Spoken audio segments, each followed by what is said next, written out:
Hey everyone, welcome to yet another episode of Building It Up with Bertelsmann, India's first podcast that focuses on the growth pangs of a startup. I'm your host Ankur Variku, and for today's episode, there is a topic that I'm particularly and personally very passionate about. How do you build an organization where people love to come to work? Beyond the money, beyond the title, beyond perhaps even the work. How does one organization find purpose within its employees? And with me today is Prasenjit, the co-founder and CEO of Great Place to Work in India. So in this episode, we will navigate through what does it take to create a great place to work? How do you go about defining culture? What's the role that the leader plays in defining it? And a lot more. Thank you so much, Prasenjit, for coming and joining us. It's a pleasure to have you on the podcast. Thank you for inviting me. So my first question to you is, do you think fundamentally the definition of a great place to work differs from a traditional company to, say, a technology startup? In some ways, yes, and in some ways, no. So the common myth about a great place to work is a place where people are engaged, they're happy, and free lunch, foosball tables. Well, massage chairs and multi-cuisine restaurants and all of that.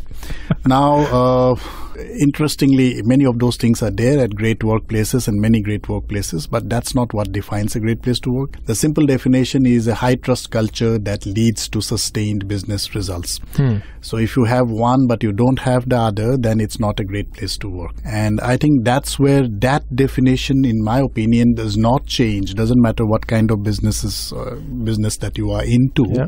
And I think the mistake that a lot of people make sometimes, and particularly if you are an entrepreneur in the early stage and you are very romantic about creating a business which will attract the best kind of talent, is that you blow a lot of cash unnecessarily in trying to meet that hype and those expectations of what a great place in Silicon Valley, for example, would look like. And my advice to, at least in the early stage, would be, if you do nothing else to create a great place to work, get your business model right, because it's actually not going to be exactly the model that you start with, that you are going to end with if you are successful and you survive. Yeah. And so therefore my sort of suggestion would be to a startup is that you must have a higher purpose. There is obviously a need that you are trying to meet. Probably not get into too much of strategy and defining business boundaries in the initial stage. Experiment a little bit. But in the beginning itself, you have to be also clear about what kind of DNA you want to create in an organization. And I'm going to distinguish between DNA of the organization and the core values of the organization, which hopefully is a stage you reach by the time you are, between 10 to 100, the way you put it. Sure. And where does this DNA or this value, because there are different things, come from? Do you think it's a collective DNA of the organization, or do you tend to feel that it's largely founder-driven? That's interesting. To my mind, whether it's DNA or values, they are both influenced by the founder, no doubt about it. The slight difference that I would say, and this is my interpretation, basis what we have done and what I have seen in many other startups, the DNA is inherently that makes you successful. For example, imagine that you are amongst the pride of lions or tigers or whatever it is in savannah, and you are hungry, so you are looking out for a prey, and then you see a herd, and at that point in time the chase is on, and this sort of animal or beast of prey who is chasing let us say his potential prey instinctively has the DNA to be successful, because he is hardwired or softwired for that. He is not asking questions like, am I going to be successful, or what happens if I don't get it? I didn't eat a whole of yesterday. He doesn't have self-doubts. So the DNA that makes you successful is not necessarily the same in every business. For example, when we started Great Place to Work, we realized that fundamentally 3 things are very important for us to be successful, or for our people to be successful. The first one is being a startup with no big daddy who is putting in lots of money, enterprise or initiative was important. We realized that Great Place to Work deals with tons of data. So the ability to understand those trends, so expertise became important. So enterprise and expertise. And last but not the least, we realized that we need people who can take accountability. So we said anybody who can display enterprise expertise or accountability, and fundamental is accountability, has the DNA to be successful at a Great Place to Work.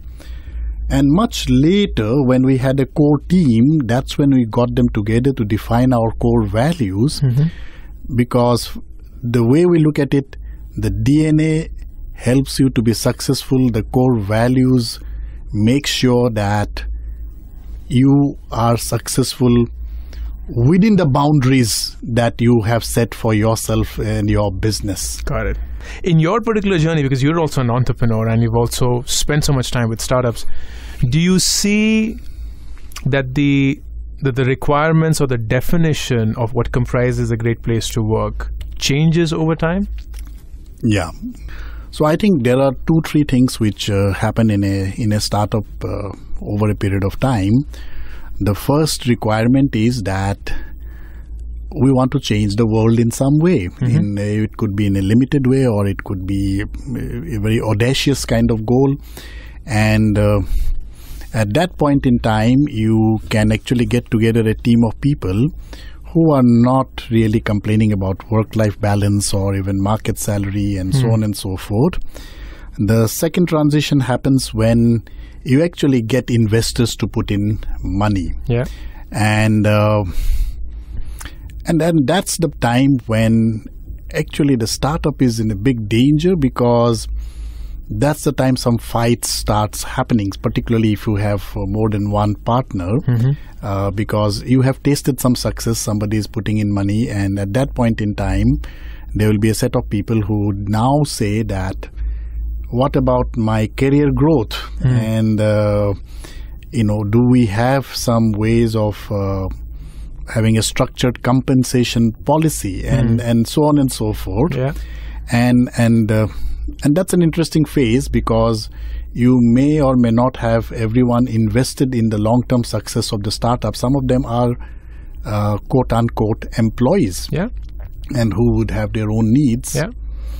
And I think once you are, let us say, 100 odd employees or more, then the founder's ability to build or to retain that kind of relationship becomes difficult, right? Correct. And that is where the leadership depth becomes very, very critical for the startup. There's enough content, Prasenjit, and of course you publish a lot from your organization as well, which inarguably says that a great place to work will deliver substantially higher results than an average company. Now that's hindsight. And one can always take that as a premise for saying, I ought to build a great place to work. But what could be good feedback loops on a real-time basis that could tell the founder, we're on the right track, we're on the right path? I would say 3-4 things will come to my mind. Number one, can you spot people who you think are smarter than you are in your business, or are you the smartest guy in your business? Okay. So if you are the smartest guy in the business, then you don't have much hope, right? I can imagine initially. The second is, can you spot a critical mass of people, and that need not necessarily be limited to your immediate reports, but across the organization, who you think are there for the long term and the long-term vision of the organization, who you can count on at any point in time. The third thing that I would say is it could be as simple as what are the things that people are doing spontaneously within the organization, and whether it is a office excursion or the annual conference or a client event. They don't need to be told what needs to be done. Are you the guy who is poring over a checklist and double checking what everyone is doing? Yeah. Or are you slightly clueless about what is happening? If you are slightly clueless about what is happening and it's happening nevertheless, that's a good sign. That's a good sign. Got it. There's this famous quote that culture eats strategy for breakfast. How far do you agree with that? Imagine you are the CEO and you are having a very important meeting with your team, and you get a phone call, maybe from a customer. It's a very important call. So the meeting is important, but you have to go out for some time, and you stand up and you say, "Hey guys, please continue this meeting. This is very important, but I have to rush out," and continue. Now, suppose you have a hidden camera. So being a great place to work, you don't have a hidden camera, but suppose you have a hidden camera in that room. What happens in that room when the CEO goes out of the door? Somebody takes over, right? Now, maybe the senior most guy takes over. Maybe the taskmaster takes over. Maybe the joker takes over. Suddenly you have people cracking jokes.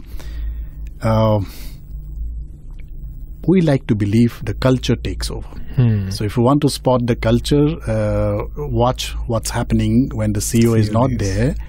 And unlike the culture, we in fact call, many of my colleagues would call the culture the deputy CEO, because the CEO can only be present in one place, but your culture is there in all the offices that you are in.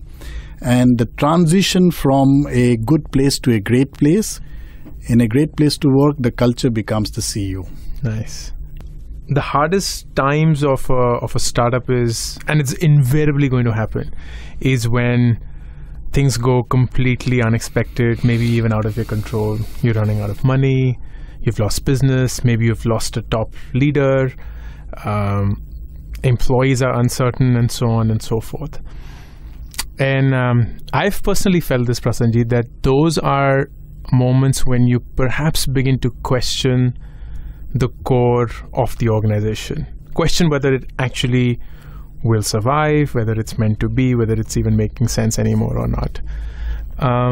Any view on, or any examples that you can share where you know that if there was anything that possibly brought that company out of turmoil, it was their core DNA and their value system, or the culture, if you were wholly defining it? I remember at an early stage for Mindtree, and you remember these were, I think, 10 guys who came and started this company. And I think they went through a downturn like everybody else, except that it had significant implications for the business. They called a town hall, and they said, this is what is happening to the business. And this is, the kind of margins, etc., that we have, and these are the options, and we may need to let go of people.